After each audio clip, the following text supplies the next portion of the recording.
ബലിപീഠത്തിൽ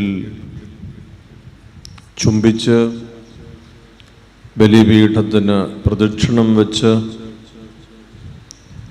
ബലിപീഠത്തിൽ നിത്യവും ആരാധനയർപ്പിച്ച് ബലിപീഠത്തിൽ യാഗമായി അർപ്പിക്കപ്പെട്ട് ദൈവം തൻ്റെ സന്നിധിയിലേക്ക് വിളിച്ചു ചേർത്ത പ്രിയപ്പെട്ട സ്കറിയാച്ചന് നാം സഭയായി ആരാധിക്കുന്ന കുടുംബമായി പ്രാർത്ഥനകളോട് ചേർത്ത് യാത്രയാക്കുന്ന സമയമാണ്. അദ്ദേഹത്തിൻ്റെ പൗരോഹിത്യ ശുശ്രൂഷയുടെ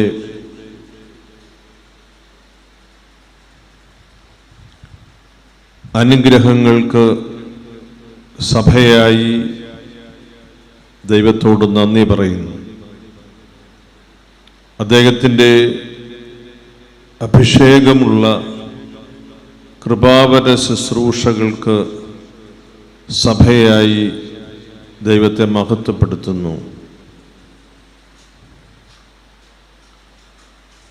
അനേക നാളുകളിലേക്കുള്ള നിർമ്മലമായ അദ്ദേഹത്തിൻ്റെ സാക്ഷ്യത്തെ ഓർത്ത് ദൈവത്തെ സ്തുതിക്കുന്നു. ധന്യമായ ഒരു ജീവിതം പൗരോഹിത്യത്തിൻ്റെ നാൾ വഴികളിലൂടെ നമുക്ക് സമ്മാനിച്ച് അദ്ദേഹം യാത്രയാകുന്നു.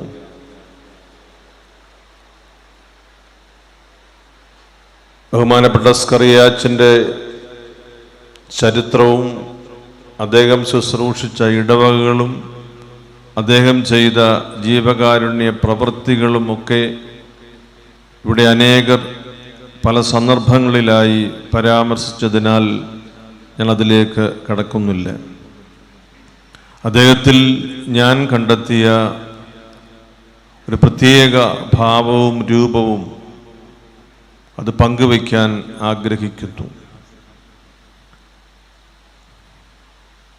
റോമിൽ പഠനം നടത്തിക്കൊണ്ടിരിക്കുമ്പോൾ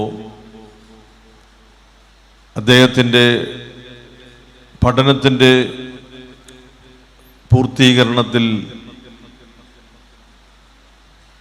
അദ്ദേഹത്തോട് ചോദിച്ചു, നാട്ടിൽ വന്ന് സെമിനറിയിൽ താമസിച്ച് അച്ഛൻ പഠിപ്പിക്കണം എന്നാണ് എൻ്റെ ആഗ്രഹം. എന്നോട് പറഞ്ഞു, പിതാവേ, എനിക്ക് സ്വാതന്ത്ര്യം പിതാവ് തരികയാണെങ്കിൽ ഞാൻ സെമിനാരിയിൽ പഠിപ്പിക്കാം. ഞാൻ ഏതെങ്കിലും ഒരു മിഷനിൽ താമസിച്ചുകൊണ്ട് വന്ന് ആ കാര്യം ചെയ്തുകൊള്ളാം.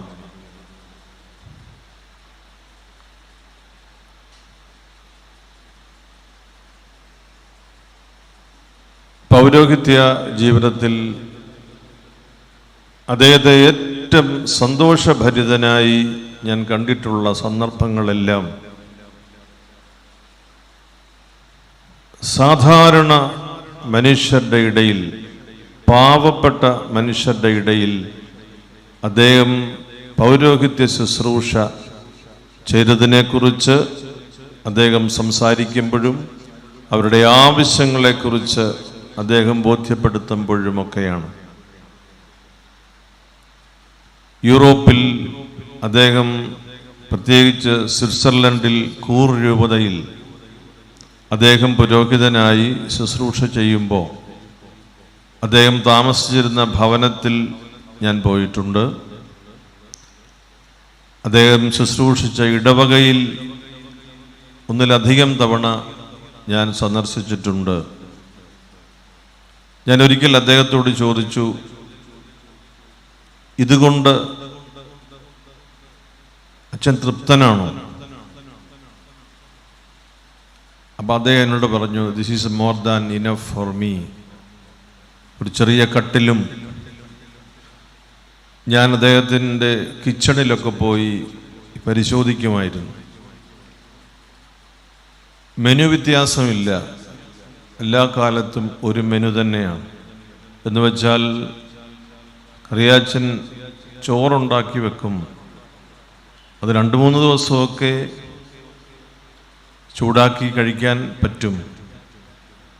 അറിയാവുന്ന ചില തോരനൊക്കെ ഉണ്ടാക്കും, അച്ചാറുണ്ടാക്കും, പപ്പടം ഉണ്ടാക്കി അത് ഒരു കൂട്ടിനുള്ളിൽ വച്ചിട്ടുണ്ട്. ഈ മെനുവിന് മാറ്റമില്ല. ഞാനൊരിക്കൽ പറഞ്ഞു, അച്ഛാ ഇവിടുത്തെ തണുപ്പിന് ഇത് പോരാ. അദ്ദേഹം എന്നോട് പറഞ്ഞു, എൻ്റെ ശരീരത്തിന് ഇത് തന്നെ കൂടുതലാണ്.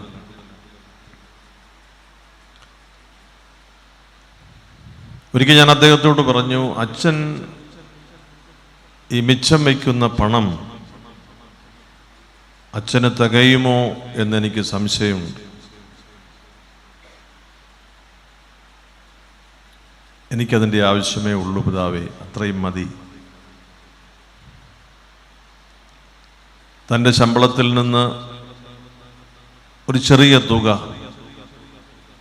1/3 താഴെ വരുന്ന ഒരു തുക അദ്ദേഹം അവിടുത്തെ ഏറ്റവും അത്യാവശ്യമായ കാര്യങ്ങൾക്ക് ഉപയോഗിച്ച് ബാക്കി മിഷൻ പ്രവർത്തനങ്ങൾക്ക് എപ്പോഴും നൽകിയിരുന്ന ഒരു പുരോഹിതനാണ്. അദ്ദേഹം പണം നൽകിയതിനെക്കുറിച്ച് പറയുന്ന ഒരു കാര്യമല്ല, മിനിമം കാര്യങ്ങൾ കൊണ്ട് തൻ്റെ ആവശ്യങ്ങളിൽ സംതൃപ്തി കണ്ടെത്തിയ ഒരു പുരോഹിതൻ, തനിക്ക് മിച്ചം വയ്ക്കാവുന്നത് നൽകി മറ്റുള്ളവരെ ബലപ്പെടുത്തിയ ഒരു പുരോഹിതൻ. മിനിമം കാര്യങ്ങളിൽ പണം ചെലവാക്കുന്നു എന്നുള്ളത് അതിൻ്റെ ഒരു ഘട്ടം മാത്രമാണല്ലോ. അതിൽ നിന്ന് മിച്ചം വയ്ക്കാവുന്നത് മുഴുവൻ മിഷൻ പ്രവർത്തനത്തിനും പാവപ്പെട്ടവരെ കരുതുന്നതിനും അദ്ദേഹം എടുത്ത ആ ഒരു സമർപ്പണം, അത് അസാധാരണമായ ഒരു ലാളിത്യമാണ്, നിർമ്മലമായ ഒരു മനസ്സിൻ്റെ അടയാളമാണ്. അദ്ദേഹം രോഗശയ്യയിലായിരിക്കുമ്പോൾ സ്വിറ്റ്സർലൻഡിൽ അദ്ദേഹത്തെ കാണാൻ ഹോസ്പിറ്റലിൽ പോകാൻ ഞാൻ ആഗ്രഹിച്ചു. ഞാൻ അവിടെ ഉണ്ടായിരുന്ന ഒരു സമയമാണ്. അന്ന് സ്കറിയാച്ചന് അദ്ദേഹം രോഗിയാണെന്ന് പറയാൻ മടിയുള്ള ഒരു കാലമാണ്. ആരും വന്ന് കാണുന്നത് അദ്ദേഹത്തിന് ഇഷ്ടമില്ലാതിരുന്ന ഒരു കാലമാണ്.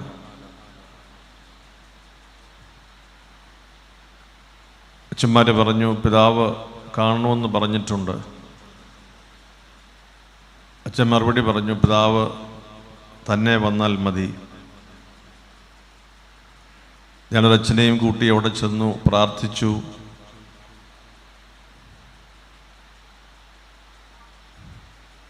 മറ്റുള്ളവരാ രോഗവിവരം അറിയണ്ട എന്ന് അദ്ദേഹം ആഗ്രഹിച്ചു.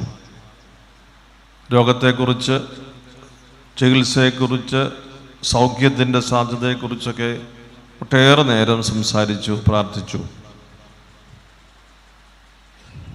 പിന്നീട് അദ്ദേഹം നാട്ടിലേക്ക് വന്നതിന് ശേഷം സ്കറിയാച്ചൻ്റെ മറുരൂപപ്പെട്ട ഒരു ഭാവമാണ് എനിക്ക് ബോധ്യമായത്. ദിവ്യകാരുണ്യത്തെക്കുറിച്ച് ഏറ്റവും ഒടുവിൽ പ്രസിദ്ധീകരിച്ച ക്രൈസ്തവ കാഹളത്തിൽ അദ്ദേഹത്തിൻ്റെ ഒരു കുറിപ്പുണ്ട്. പരിശുദ്ധ കുർബാനയ്ക്ക് ദിവ്യകാരുണ്യം എന്ന് പേരിട്ടിരിക്കുന്നത് എത്രയോ അർത്ഥവത്താണ്. ഈ ദിവ്യകാരുണ്യമാണ് എന്നെ അനുദിനവും ബലപ്പെടുത്തുന്നത്. അദ്ദേഹം ഒരു പ്രഭാഷണത്തിൽ പറയുന്നത് ഞാനത് കേട്ടു. നാം ചോദിക്കുന്നതെല്ലാം തരാൻ വേണ്ടിയിരിക്കുന്ന ഒരു ദൈവമല്ല, ദൈവം തരുന്നതെല്ലാം സ്വീകരിക്കാൻ കാത്തിരിക്കേണ്ടുന്ന ഒരാളാണ് നമ്മൾ. നാം രോഗസൗഖ്യത്തിന് വേണ്ടി പ്രാർത്ഥിച്ചു എന്നതുകൊണ്ട് രോഗസൗഖ്യം കിട്ടണമെന്നില്ല. ദൈവം എന്താഗ്രഹിക്കുന്നുവോ അതാണ് നമുക്ക് അവകാശമായി അവിടുന്ന് തരുന്നത്. ഞാൻ പരിപൂർണ തൃപ്തനായി ദൈവസന്നിധിയിൽ, ദിവ്യകാരുണ്യ സന്നിധിയിൽ ഇരിക്കുന്നു എന്ന് അദ്ദേഹം പറയുകയാണ്. അഭിനന്ദ ഏലിയാനേസ് പിതാവ് കഴിഞ്ഞ ദിവസം എന്നോട് പറഞ്ഞു, സ്കറിയാച്ചന് രോഗം മൂർച്ഛിച്ചിരിക്കുന്നു. അദ്ദേഹം തന്നെ തൈലാഭിഷേക ശുശ്രൂഷയെക്കുറിച്ച് സൂചിപ്പിച്ചു. എന്തോ എനിക്ക് അങ്ങനെയാണ് തോന്നിയത്. ഞാൻ പറഞ്ഞു, ഒരു നിമിഷം പോലും താമസിപ്പിക്കേണ്ട, അച്ഛൻ ആവശ്യപ്പെട്ടതുപോലെ അത് ക്രമീകരിക്കുക. തൻ്റെ രോഗവിവരം അധികം പേര് അറിയണ്ട എന്ന് ഒരു കാലത്ത് അദ്ദേഹം ആഗ്രഹിച്ചു എന്നുള്ളത് പരമാർത്ഥമാണ്. എന്നാൽ അതേ സ്കറിയാച്ചൻ തന്നെ പറഞ്ഞു, അച്ഛന്മാരോട് പറയാവുന്നവരോടൊക്കെ പറയണം, അവരെല്ലാവരും വരണം, പ്രാർത്ഥിക്കണം, അവർ കൈ ഉയർത്തി എന്നെ അനുഗ്രഹിക്കണം എന്ന്. നമ്മുടെ ജീവിതത്തിൽ നമുക്ക് മനസ്സിലാക്കാൻ സാധിക്കാത്ത സാഹചര്യങ്ങൾ വരുമ്പോൾ ദൈവ സാന്നിധ്യത്തെ അടയാളപ്പെടുത്തിയ ഒരു സാക്ഷ്യമായി അറിയിക്കുന്നവരാണ് സാക്ഷികൾ. സ്കറിയാച്ചൻ തൻ്റെ പൗരോഹിത്യ ശുശ്രൂഷയുടെ കാലയളവിൽ നമ്മെ ബോധ്യപ്പെടുത്തി ദൈവപിതാവിൻ്റെ പക്കലേക്ക് പോയിരിക്കുന്ന ഈ ഒരു അത്ഭുതകരമായ ഒരു വസ്തുത, പ്രാർത്ഥനയെക്കുറിച്ചും ദൈവകാരുണ്യത്തെക്കുറിച്ചും നാം ദൈവസന്നിധിയിൽ പ്രാർത്ഥിച്ചതിന് ശേഷം നമുക്കുണ്ടായിരിക്കേണ്ടുന്ന മനോഭാവത്തെക്കുറിച്ചുമൊക്കെയുള്ള ബോധ്യപ്പെടുത്തലാണ്. ചെറുപ്രായം എന്ന് നാം വിശേഷിപ്പിക്കുന്ന അനുഗ്രഹീതമായ ഒരു ഘട്ടത്തിൽ അദ്ദേഹം നമ്മുടെ മുൻപാകെ ഇത് സാക്ഷ്യമായി നൽകി. അടയാളപ്പെടുത്തപ്പെട്ട ജീവിതമായി അദ്ദേഹത്തിൻ്റെ ജീവിതം മാറി. വിദേശ രാജ്യത്ത് ശുശ്രൂഷ ചെയ്തു. അതുകൊണ്ട് അദ്ദേഹത്തെ അറിയാവുന്ന ആരും അദ്ദേഹത്തെ ധനികൻ എന്ന് വിളിക്കില്ല. സമ്പൽ സമൃദ്ധിയുള്ള ഒരു രാജ്യത്ത് ജീവിച്ച് സാധാരണ ജീവിത ശൈലിയിൽ അദ്ദേഹം എന്നും നിലനിന്നു. അദ്ദേഹത്തിൻ്റെ മാതൃക നമുക്ക് എന്നും ഹൃദയത്തോട് ചേർത്ത് വയ്ക്കാൻ കഴിയുന്ന അനുഭവമായി. പൗരോഹിത്യ ശുശ്രൂഷ എല്ലാ കാലത്തും എല്ലാ മനുഷ്യരുടെയും മുമ്പിൽ അതൊരു പഠനത്തിൻ്റെ വിഷയവും നിരീക്ഷണത്തിൻ്റെ വിഷയവുമൊക്കെയാണ്. വ്യത്യസ്തമായ മാനങ്ങളിൽ അതിനെ കാണുന്നവർ വ്യത്യസ്തമായ രീതിയിൽ അതിനെ വിശദീകരിക്കാറുണ്ട്.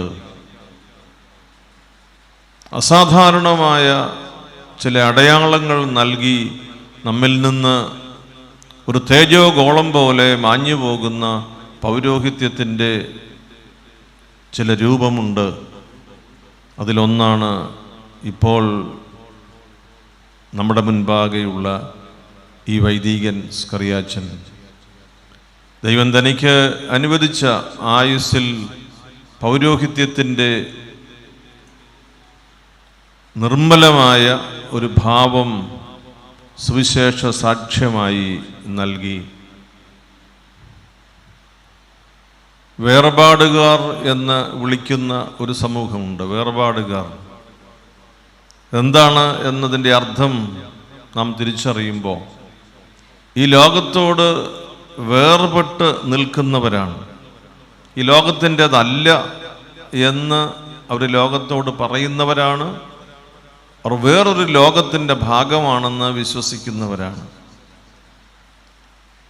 എല്ലാ സൗകര്യങ്ങളും അനുഭവിക്കാൻ സാധിക്കുമായിരുന്നിട്ടും ഒരു വേർപാടിൻ്റെ സുവിശേഷം സാക്ഷ്യമായി നൽകുവാൻ കഴിയുന്നത് ദൈവം സ്പർശിച്ചിരിക്കുന്ന ജീവിതങ്ങൾക്ക് മാത്രമേ ആവൂ. സ്കറിയാച്ചൻ ദൈവം തൊട്ടവനാണ്. ദൈവത്തിൻ്റെ പരിശുദ്ധാത്മാവ് അഭിഷേകം ചെയ്തവനാണ്. ദൈവം ഇപ്പോൾ നമ്മുടെ മുൻപാകെ ഒരടയാളമായി ഈ പൗരോഹിത്യത്തെ നൽകി നമ്മിൽ നിന്ന് അദ്ദേഹത്തെ കർത്താവിൻ്റെ ഭവനത്തിലേക്ക് കൂട്ടിച്ചേർക്കുകയാണ്. നമുക്കെന്ത് പരാതി പറയാൻ കഴിയും? We have no reason to complain. യോബ് പറഞ്ഞതുപോലെ ദൈവം തന്നു. കൂട്ടിച്ചേർത്ത് നമുക്ക് പറയാം, ദൈവം മഹത്വപ്പെടുത്തി. ദൈവം മഹത്വപ്പെടുത്തിയതിനെ ദൈവം തൻ്റെ പക്കലേക്ക് കൂട്ടിച്ചേർത്തു. We have no reason to complain, but we have reason to say, Lord, we thank you. കർത്താവേ, അങ്ങേക്ക് നന്ദി എന്ന് പറയാൻ നമുക്ക് അനേകം കാരണങ്ങൾ അവശേഷിപ്പിച്ചിരിക്കുന്നു. പ്രിയപ്പെട്ട സ്കറിയാച്ചൻ്റെ ആത്മാവ് ദൈവഭവനത്തിൽ, നമുക്ക് ദൈവത്തോട് നന്ദി പറയാം. നിർമ്മലമായ പൗരോഹിത്യത്തിൻ്റെ വഴികൾ എനിക്കും നിങ്ങൾക്കും നാം എല്ലാവർക്കും കാണിച്ചു തന്ന ഈ ജീവിതം നമ്മുടെ പൗരോഹിത്യ വഴികളിൽ, സഭാ ശുശ്രൂഷയിൽ അടയാളമായി എന്നും നിൽക്കട്ടെ.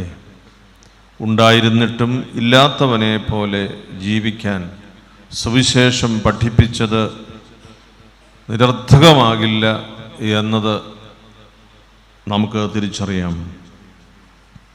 അദ്ദേഹത്തിൻ്റെ പ്രിയപ്പെട്ട കുടുംബാംഗങ്ങളോട് നമ്മുടെ സഭയുടെ പ്രാർത്ഥനാപൂർവമായ ബന്ധം അറിയിക്കുന്നു.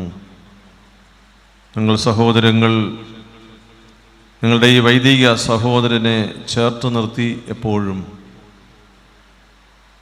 പ്രാർത്ഥിച്ചു.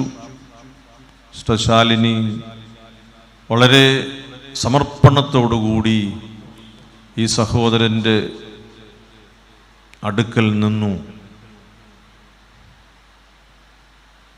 ഞാൻ അദ്ദേഹത്തോട് ചോദിച്ചു, കൂടെ ആര് സഹായിക്കാനുണ്ടാകും നാട്ടിലേക്ക് പോരുന്നതിനെക്കുറിച്ച് സംസാരിച്ചപ്പോൾ അദ്ദേഹം എന്നും സന്തോഷത്തോടെ ഓർത്തിരുന്ന ഈ സഹോദരി അക്ഷരാർത്ഥത്തിൽ അങ്ങനെ തന്നെ കൂടെ നിന്ന് ബലപ്പെടുത്തി.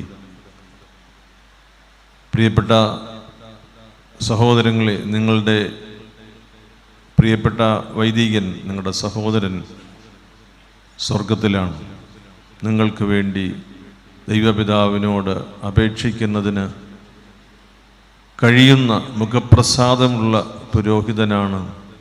പരിശുദ്ധാത്മ നിറവുള്ള അഭിഷിക്തനാണ്.